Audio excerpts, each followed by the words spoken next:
Le Cameroun se livre actuellement à un feuilleton digne d'une série Netflix. Tous les jours, il y a de nouveaux épisodes concernant la confrontation qui oppose donc l'Africafoot et le ministère des Sports. Dans une dernière vidéo, je vous ai parlé en fait de ma consternation à voir comment les gens pourraient mettre leur ego au-dessus des intérêts supérieurs d'un pays. Et donc, tous les jours, ça fait une semaine que je vois les épisodes passer et tous les jours, il y a de nouveaux rebondissements. Dans cette vidéo-ci, je vais vraiment vous dire les vérités parce que je trouve ça inadmissible. Un pays où les gens vivent avec moins d'1 € par jour, où il n'y a pas de route, d'eau, d'électricité, les gens ne se soignent pas correctement, ne mangent pas correctement. On passe toute la journée à parler de football, le football. Est-ce que le football développe un pays? Dans cette vidéo-ci, on va se dire quelques vérités. Peut-être même que cette vidéo va être supprimée dans les heures qui suivent. Donc, regarde-la rapidement parce que peut-être même que moi, je vais la supprimer tellement les vérités que je vais dire dans cette vidéo ne vont pas plaire à tout le monde.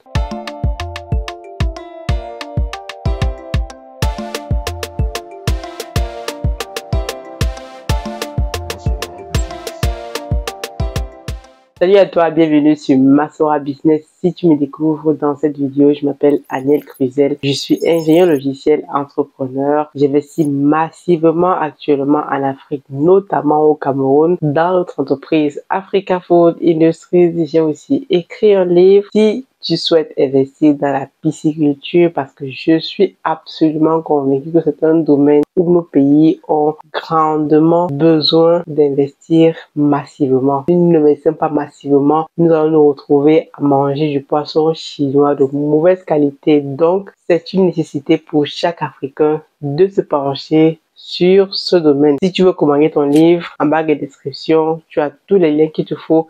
Si tu souhaites investir avec nous dans notre entreprise, nous avons encore quelques actions de disponibles. Tu peux postuler toujours en bas de la description, un lien. On va te renvoyer vers un formulaire.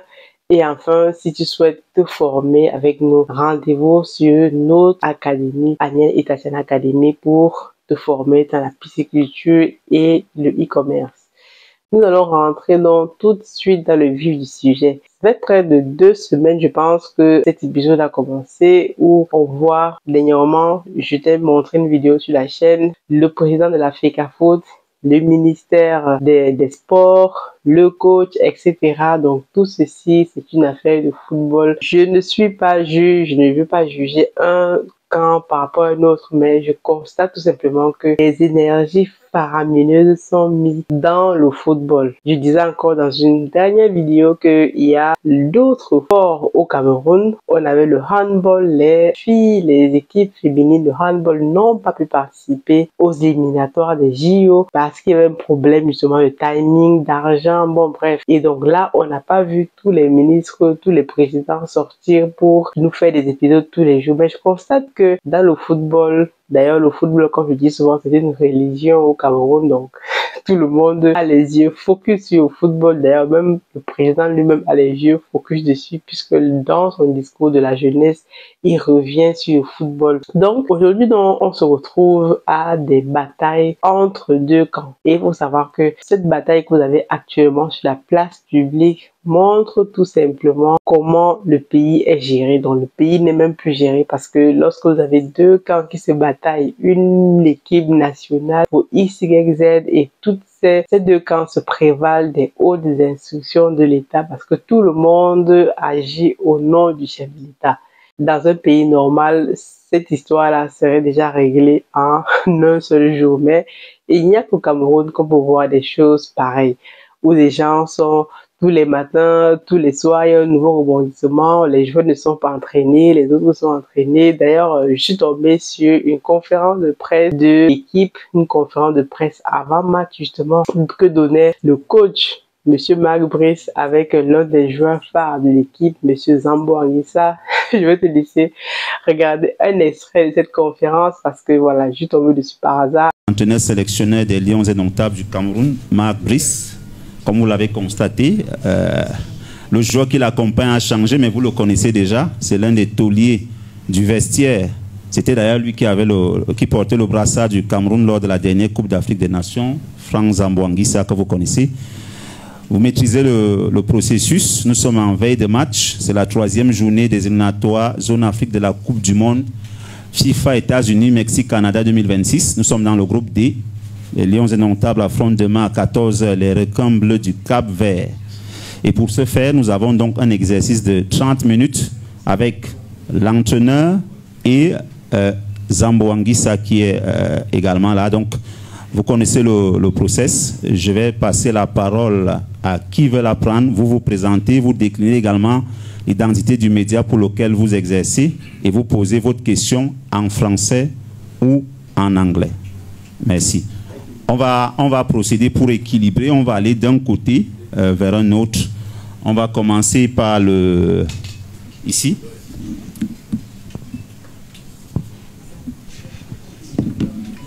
Bonsoir coach, bonsoir Zambo Anguissa. Je m'appelle Richard Onanena, je suis journaliste, je travaille pour RFI, Radio France Internationale. Alors le Cameroun affronte le Cap-Vert demain dans un contexte de tension assez particulier. Je voudrais savoir de la part d'abord de l'entraîneur si ça perturbe un peu le groupe et si il s'attendait à se retrouver dès son arrivée au Cameroun trimballé entre la fédération et le ministère des Sports et également sur sa prise de position des fois à choisir exactement avec qui il veut travailler ou pas. Et aux joueurs, après la Coupe d'Afrique des Nations, ça va être le premier match des Lions Indomptables. Qu'est-ce que vous promettez au public? Merci.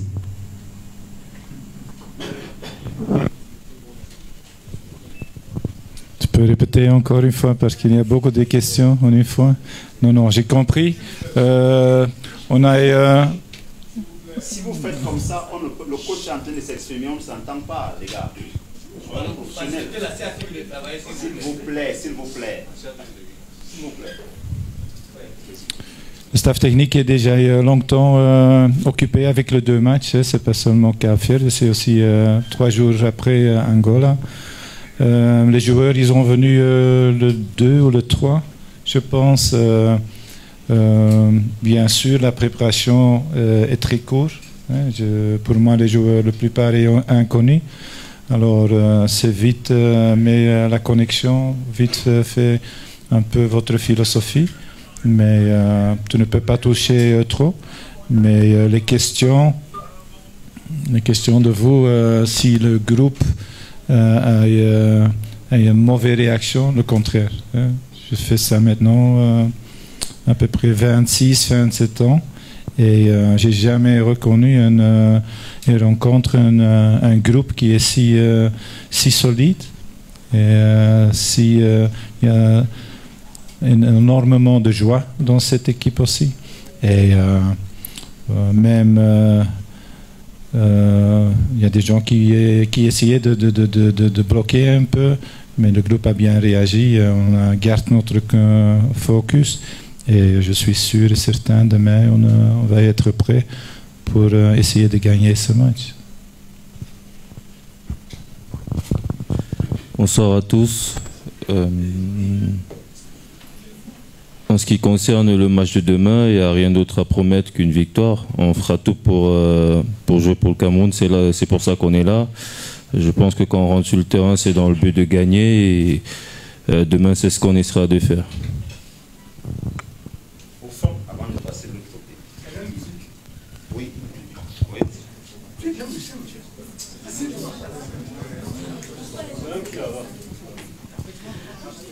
Merci.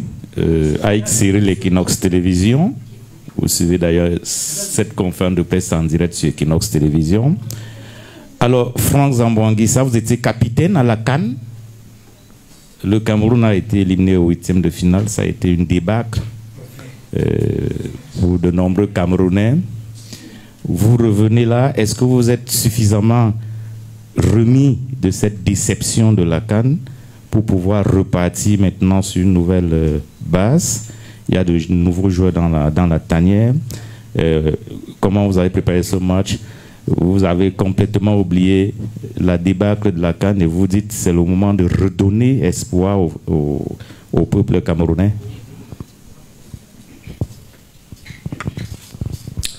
Bonsoir à vous.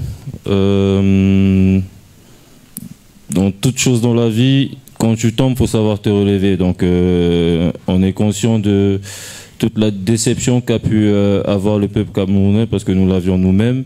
Aujourd'hui, c'est notre métier aussi de jouer au foot, de le faire parce que voilà, on s'entraîne tous les jours pour le faire.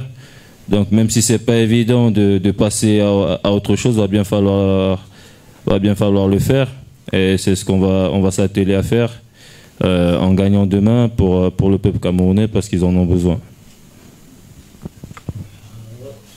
Samuel Guillaume, CATV.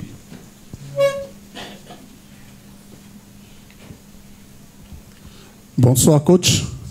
Je voudrais que vous nous dites un peu comment vous sentez les nouveaux. Baliba par exemple, il y a le retour de Brian Bemo, il y a aussi Michael Gadou-Gadui. Comment vous sentez ces joueurs? Et pour Franz Zambo Anguissa, la Libye a gagné et est désormais en tête de ce groupe D. Est-ce que ça vous met une petite pression quand même pour vraiment mettre le pied à fond face au Cap-Vert et face à l'Angola? Merci. Pour répondre, je ne pense pas qu'il y ait trop de stress. Chacun a le focus d'une manière bien. Nous sommes bien préparés. On a fait notre dernier entraînement il y a quelques minutes passées. Mais je ne pense pas qu'il y a de stress dans le groupe. Tout le monde quelques noms de joueurs, à quelle manière ils vivent. Comme j'ai dit, le groupe est très fort, mentalement, physiquement, tactiquement. Alors, c'est pas pour vous d'être une peur pour le match. C'est une bonne équipe Cap-Vert. On a vu l'équipe vraiment bien. Et on est prêt pour essayer, bien sûr. Le foot, c'est toujours essayer le mieux possible. Bonsoir à vous.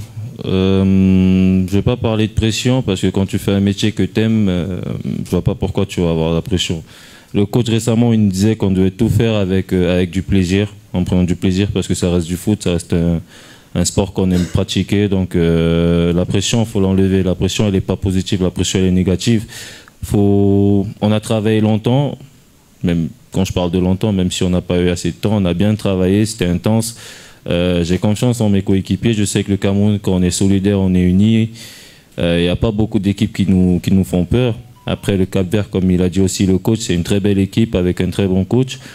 On va aller avec toute l'humilité du monde, mais on va aller aussi avec toute la détermination du monde. On va rester focus sur nous, pas penser à la Libye ou à toutes les autres équipes, pardon. Je pense qu'on doit se focaliser sur nous, ce qu'on doit faire sur le terrain pour gagner le match de demain. C'est ce qu'on va, comme je l'ai dit, essayer de faire.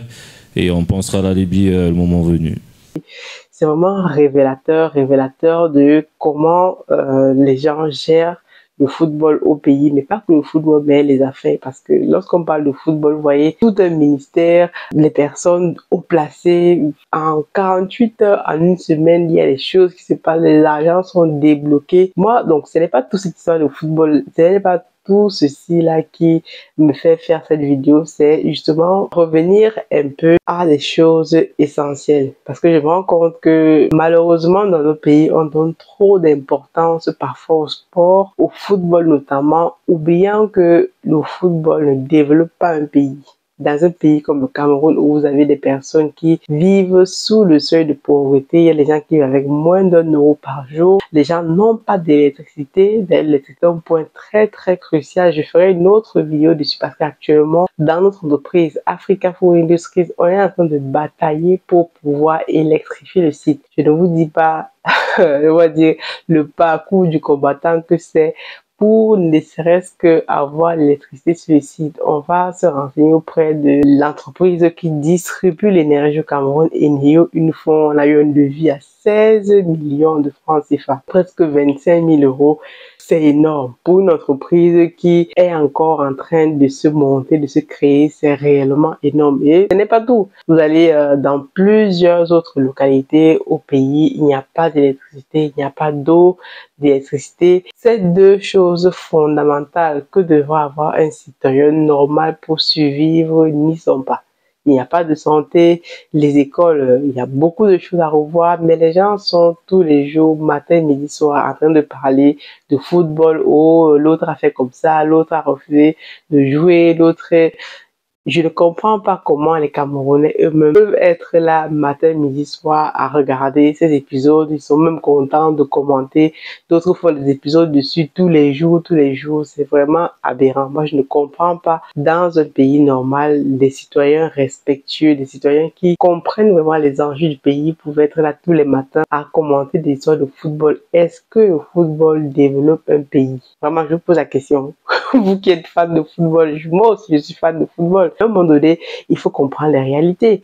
Nous, par exemple, on est une entreprise. Pour électrifier notre site piscicole, on a besoin d'énergie pour ne serait-ce qu'alimenter nos étangs, mettre de l'éclairage, permettre à nos équipes de travailler dans les bonnes conditions. On n'arrive pas, on demande des millions, 16 millions de francs CFA par exemple. Je ne dis même pas pour un particulier. Dans la région où nous sommes, on a beaucoup de personnes, des particuliers, des ménages qui sont là, qui n'ont pas d'électricité, encore moins de l'eau. Mais les gens sont tous les jours à Mondovision en train de parler des milliards, des milliards. Est-ce que vous saviez, comme je vous ai dit dernièrement, le football camerounais est financé par l'État. D'ailleurs, comme dans la majorité des pays africains, c'est encore aberrant. Dans un pays européen ou occidental, on ne peut pas voir l'État ne finance pas le football. Les fédérations s'arrangent elles-mêmes à trouver des sponsors, à financer le football. Et ce qui fait qu'elles sont indépendantes. Mais dans un pays comme le Cameroun, où le football est financé par l'État, donc toi et vous qui êtes les contribuables camerounais, c'est financé avec vos impôts. Et tous les jours, on parlait de milliards, on parlait de milliards, on a payé un entraîneur 1 milliard par an. D'ailleurs, c'est le moins cher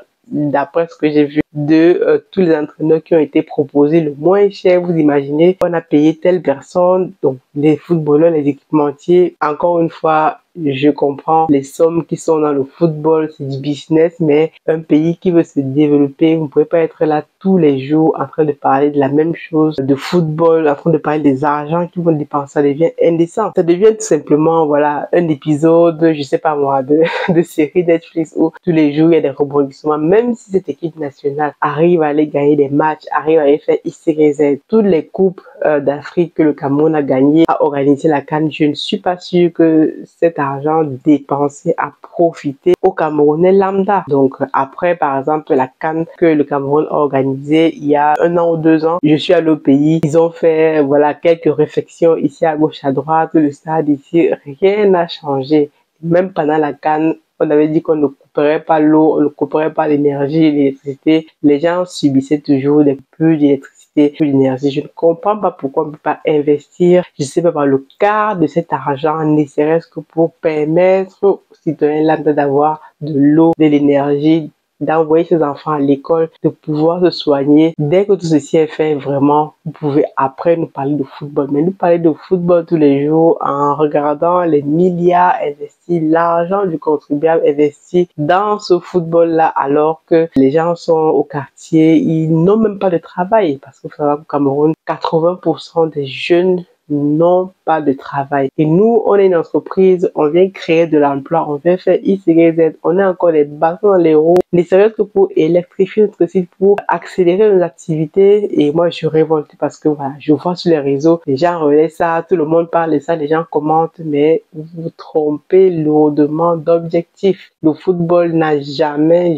au grand jamais développé un pays. Ce sont les industries, les industriels comme nous qui donnons des emplois aux jeunes, créons de la valeur. Et il faudrait que les Camerounais prennent aussi leurs responsabilités. Parce que vous avez dit tous les jours, non, ce sont nos dirigeants qui sont corrompus, mais je suis convaincu qu'un peuple mérite ses dirigeants. Si vous n'êtes pas alerte sur ce qui se passe dans votre pays, vous allez toujours venir pleurer tous les jours. En 2025, c'est pas très loin, il y aura des élections présidentielle. Et actuellement, même dans l'actualité du Cameroun, personne n'en parle. Les jeunes ne s'inscrivent plus aux élections, personne ne vote. Et vous voulez que votre pays change, vous voulez que qui vienne changer votre pays.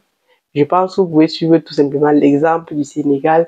Les jeunes sont descendus dans la rue, ils ont fait valoir leurs droits et aujourd'hui, ils ont un président qu'ils ont choisi, qu'ils méritent, quelle que soit la fraude qui aurait pu être faite. Là, quand le peuple sort massivement pour réclamer ses droits, je pense que même s'il y a massivement la fraude, comment ça ne peut pas se faire. Mais vous allez voir les Camerounais actuellement, tout le monde dit oh, on va faire comment, oh, c'est Ito qui est monté, oh, c'est le ministère, oh, c'est Marie-Brice. Et tous les jours, vous allez vous commenter, vous rentrez tous les jours chez vous, vous n'avez même pas de quoi donner à manger à vos enfants et vous continuez de commenter. Donc, c'est vraiment un coup de gueule ici à toute cette histoire parce que non seulement ça salit un pays, ça salit la réputation d'un pays, de tous ceux qui sont Camerounais dans le monde, vous devez même vous sentir honteux, sali parce que tout ceci ne redonne pas de la visibilité à notre pays. On cherche aujourd'hui des investisseurs X, Y, Z. Et lorsqu'on voit ce feuilleton qui se passe à Mondovision où les gens sont capables de prendre en otage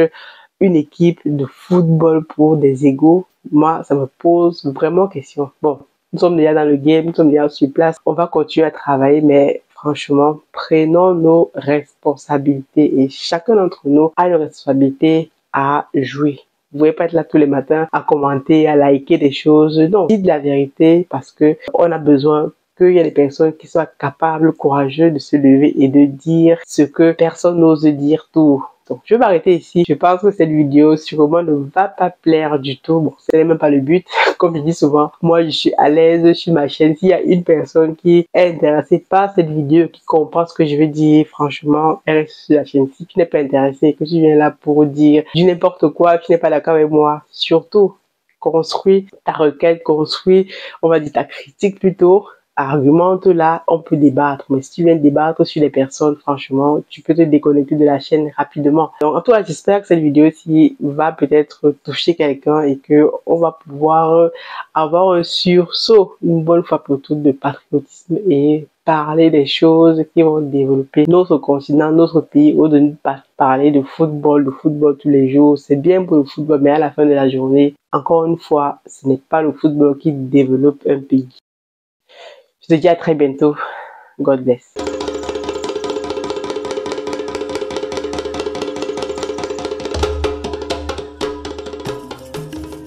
Bienvenue chez Africa Food Industry, votre partenaire de confiance pour une alimentation saine et de qualité.